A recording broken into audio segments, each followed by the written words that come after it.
I'm happy to be here, and those of you who may have heard me last year speaking on a similar theme may find I would be saying more or less the same things, but I guess 95% of the audience is different, so it doesn't matter.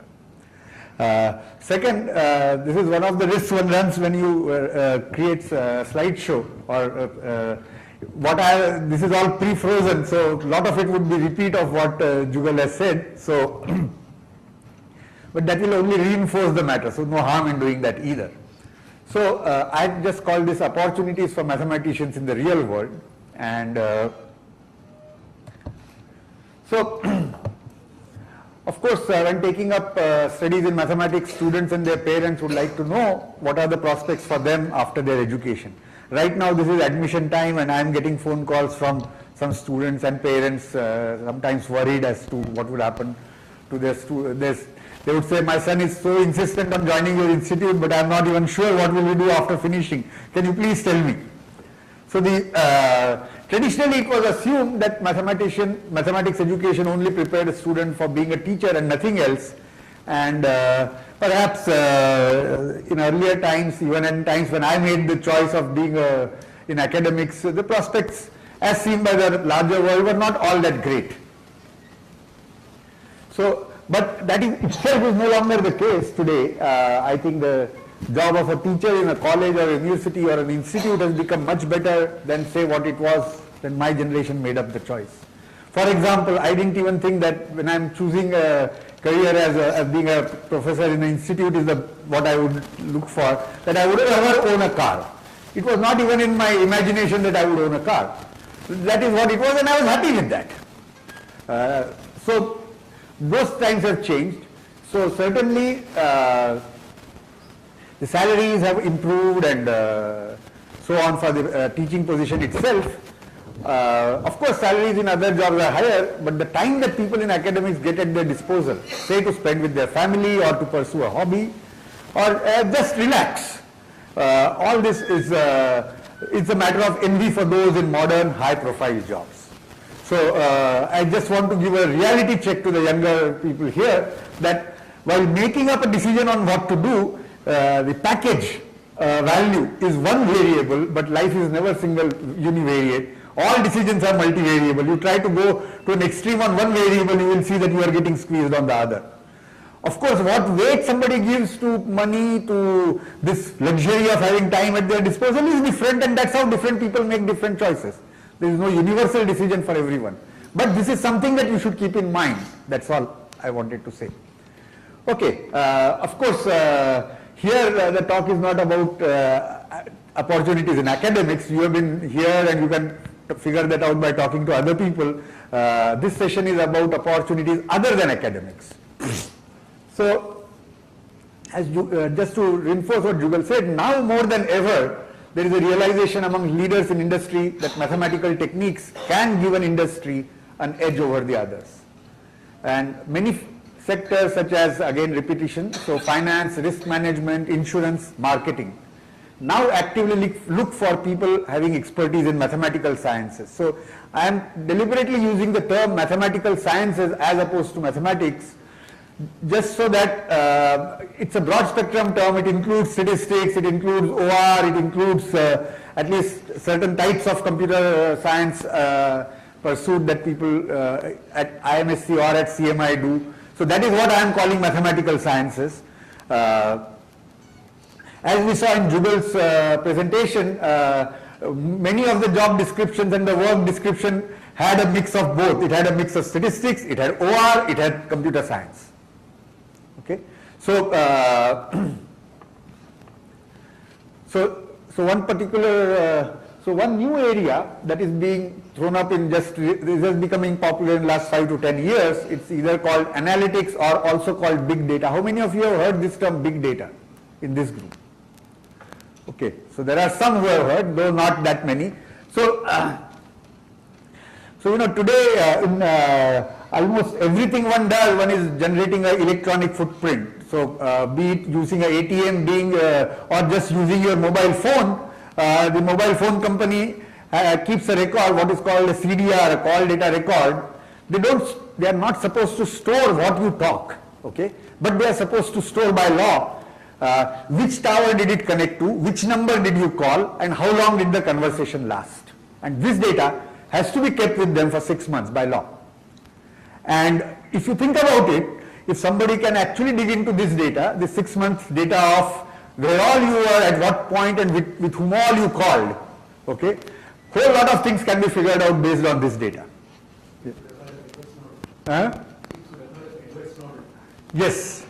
So the WikiLeaks or Edward Snowden, all this, what he has revealed, that what NSA is doing. So this I said about one person. Now imagine that they are doing it for more or less everybody in their country or in the world, and now you can put it together. So you called X, who all did X call, and who all did that person call, etc., etc. You can put this together and derive enormous intelligence. Now, what you do with it is a different matter, okay? But it is doable. Is it good or bad also? I am not saying anything, but it is there. You cannot wish it away, okay? So generally big data is being talked about in two senses. One is the size of the data. The other is diversity of the data. So earlier people had to spend money to do market research survey to figure out whether people like this product more or that product. Today people voluntarily are pumping away their likes and dislikes on Facebook and other social networking sites. Okay, so this is data in the sense not numbers, but data as a textual data. Or people are uploading photographs, people are uploading videos. That's also information. That's also data, and lot of it in public. Okay. Actually, that's how Facebook makes a lot of money, is by selling this information. They may take out the identity, exact name, etc. But other than that, the rest of the data is sold. And so now, when a company wants to figure out about their product, rather than engage some market research agency to go around and do a survey and so on and so forth, they are engaging analytics companies to dig into social networking data and quickly and in real time figure out what has happened. So they would do a test marketing. So let's say a US company in test marketing in the state of Texas, let's say they do a certain ad campaign. And immediately they see whether there are different trends in the social networking sites originating from Texas as opposed to the rest of the country. And thereby they quickly measure efficacy of their ad campaign. Okay. So analytics is the buzzword today, and there are lots of Indian companies, from small startups to big companies who have set up, and they are taking up assignments on analytics, and all of them are hungry for people who have mathematical skills, who are open-minded about statistics. They don't give a reaction, oh no, that's statistics, that I don't like, oh, that is OR, that I don't like. If you have that attitude, if you keep waiting that I have studied, as I've said here, you should not compartmentalize itself that no, I am a pure mathematician, I don't do optimization. I am a pure mathematician, I don't do stochastic modeling. So ask me a question which only my expertise. No. If that is not the right attitude, when you want to go out, engineer friends will tell you that it's not that the same thing applies to them. They cannot restrict themselves to what is taught in their class. They have to evolve and do what is needed for the job. So if mathematics background students take up a similar attitude, there is no dearth of jobs. As Jugal, I again endorse what Jugal said, that there is no time like now for mathematics. Doesn't matter, you want to be in academics, there are so many jobs. Of course, it means you have to excel. That goes without saying. You can't say that, I have an MSc Maths, I am not going to study anything. You, sir, told me that there are excellent prospects, now you get me a job. Okay? So you have to excel, and you have to continue to be willing to learn new things. Okay? With that attitude, there are excellent jobs. So, so again, to endorse what Jugal said, one has to view the training during BSc, MSc as training in analytical thinking. Okay? We train, or mathematicians train students to think in a certain direction. You are at abstract level. We basically learn to draw conclusion from given set of concepts and assumptions. If these are true, what else is true around it? Okay? That is analytical thinking. And that is what is required in many, many jobs. And generally people are realizing that mathematicians and physicists are kind of the best for this. Now, perhaps in today's time we should suppress this, but maybe if you go 6 years ago or 7 years ago, we would have loudly said that, look, The largest chunk of people who are employed in Wall Street are mathematicians and physicists. Of course, in 2008, they were ones who were blamed for all the crash that happened. Now, that's a completely different topic and I won't elaborate on that now. But why did they employ mathematicians and physicists? Because the people then thought that these are the ones who are best suited at analyzing. The problem was elsewhere, that these people were simply taken for their math or physics talent of numerical computation. They were devoid of any background in the stock market or economics and finance, and there was a kind of a disconnect. And there's a lot of material written on what went wrong with Wall Street in 2008. But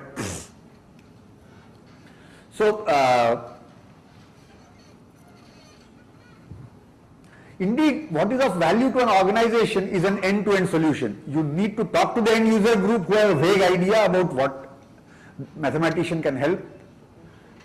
Half the time you will figure out that they are completely, what they want is not possible. So you have to tell them that no, this is not possible. But out of the list of 10 things that they think a mathematician can help them with, maybe you can identify 1, 2, maybe 5. That perhaps you can make a start.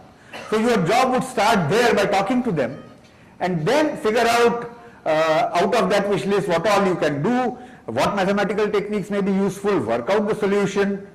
If the answer is in a closed form, you are very lucky, it rarely is. Or you have to figure out a numerical approximation scheme or a simulation scheme, implement the same and get them an answer. They would be interested in the answer. You can't say that I have solved your problem. Such and such equation exists, you solve it, you will get your solution. Obviously that is of no use to the end user. Okay, you have to also figure out. So what this says is that you may have special expertise in one small domain, but you have to have a wide spectrum expertise in whatever it takes to deliver a solution. If you don't know, you have a friend whom you can figure out. Phone a friend, ask him or her how to do it. If he or she doesn't know, she can tell, oh, I don't know, but you call so and so, things like that. So, or search on the web, pick up books, figure out how to deliver a solution. Then it is not good to say that, no, I don't do numerical analysis, I have this solution, now you figure out how you will solve it. So, also another aspect comes in, there is no point in working out the optimal solution if it is going to take a month to get the answer, whereas what is needed is that this evening data is given to you, they give you overnight, tomorrow morning they have an actionable item, they need to implement that. So your algorithm has to be such that you get an answer in that time. If the optimal solution you cannot compute in that time, a near optimal will do. But if you simply say, no, optimal will take 1 month, so I cannot do anything for you, that won't do. So this brings in efficient algorithms, computation, implementation, all these things also come. And these are, it's just like we need a language to speak. If both of us are very good at maths, but if we don't have a common language to speak, we cannot interact. Likewise, to implement mathematics solution for any real data problem, you have to use computing techniques, and it is as much a part and parcel of what we need to learn as anything else. So the point is that there are opportunities for those who keep an open mind and are willing to learn. So if someone takes again an attitude that I am expert algebra, differential geometry, or you substitute these words with any other sub areas and say that I will look at a question only uses stuff from this area, otherwise I have nothing to do with you, then it is not going to work. So in addition, not just mathematics, but if you want to work, for example, you are aiming to work in financial sector, okay, finance industry, then you should pick up at least basic concepts from there, if not concepts, at least basic terminology. If you don't know the basic terminology in the area you want to work in, it is going to end in a disaster, because what the end user tells you, you won't even understand. End user assumes that you have come to talk to them, so you understand at least basic terms. If you don't know the basic terms, it will end in a disaster.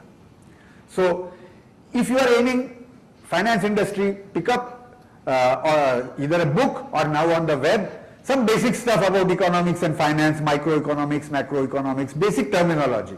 At least learn the difference between what is profit and what is revenue. My favorite example. Because when the end user talks to you, he or she is going to assume that you understand the difference between these two. And if you don't, there is a disconnect right there.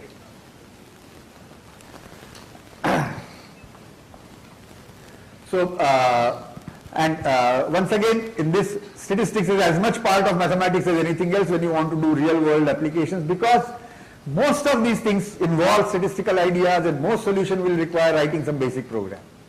So, those who wish to keep an option of job in the industry open, they should learn some basic statistics, and don't come back and say, sir, our university doesn't require it as a part of the course. If it doesn't require, you learn it on your own on the side. You have books, you have web, and it's actually better because you don't have to write an exam, you can read it with interest. It is when you have to write an exam, it becomes dreary that no, they ask boring questions and so on and so forth. If you don't have to write an exam, it is actually better. So, other thing I would like to add is that academics or industry is not an exclusive or choice. It is not that you choose this or that and keep wedded to that. In fact, one can take up academics and be open for industrial consultancy. On one hand, it can supplement your income. It may give you, or at least some of you, satisfaction that you are making a real contribution. And here one can keep doing research in any area of mathematics, some esoteric area, but one can do consulting and use techniques as required for the application, not what you are an expert in. If with such an attitude, you have an excellent opportunity is waiting for you. Yeah, I guess this is the last slide. So, once again, I endorse what Jugal said, that now is a great time to be in. You want to be in academics, there are tons of jobs. You want to be in industry, there are lots of people interested in talking to you, but you have to excel in your domain. Okay, you can't simply say that, no, I know just this much and now you give us a job. No, you excel and then you will see to it that there are lots of jobs opening available. In fact, it goes the other way. People say, if I want, can you get me 50 people? I'll tell you, and I need them in 3 weeks' time. Okay, so these are the kind of questions people have asked me. Of course, I tell them that in 3 weeks you want 50, that I will not be able to line up 50 people for you. It will take a longer time. And then I tell them that it's not a, do you actually have a contract? They said, no, we are negotiating. I said, then talk to me when you have the contract, because in today's world, if they employ somebody and for a month don't give you anything to do, people leave. It's not just that, what is the problem? I am giving salary, you sit on the bench, then you sit on the bench. People are not willing to sit on the bench, because later when they want to go somewhere else, they will ask, okay, 2 years you worked with this company, what did you do there? Then it is no longer where did you study at IIT, doesn't matter. Last 2 years you were at this company, what you did there, that is what matters. So if people are not getting any jobs from their respective companies, they quit. They don't stay on just because they are getting a salary. So the world has changed from the time we grew up in. For the better, I hope so. Okay.